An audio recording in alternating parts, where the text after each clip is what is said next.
Bilang salubong sa kanyang 32nd birthday, si Julian San Jose pa mismo ang may handog na regalo.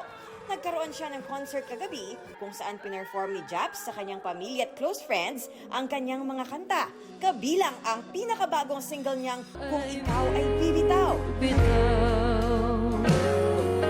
Every year, talagang mga kids ang mga pinagdodonatan namin. So ako, for this year, I've decided to donate some, to the Little Sisters of the Abandoned Elderly. Sa mga matatanda naman ito.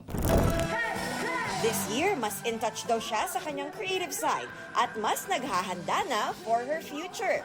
Ako nasa process ako ngayon ng mga pagsusulat siya pag-create ng mga songs. May mga napag-investan na, may mga nabili ng mga properties. So, ayun.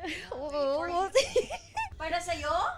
Sa sarili? O for the future? Pwede naman. I guess, pwede naman. For the future? Pwede naman. For the future. Dumalo at nag-perform din kagabi sina Sparkle Singers John Rex at Veiled Cup Korea champion Arabel de la Cruz. Kinakiligan din ang message ng kanyang boyfriend na si Raver Cruz. Napakabuti kasi talaga ng puso niya, napakabuting tao. Witness naman tayo. So sobrang swerte ako kasi siguro may nagawa rin ako tama talaga sa buhay ko kasi sinabi ni Lord na, yan, okay yan, pwede mo magustuhan yan si Raver. Athena Imperial updated sa Showbiz Happenings. Ang daming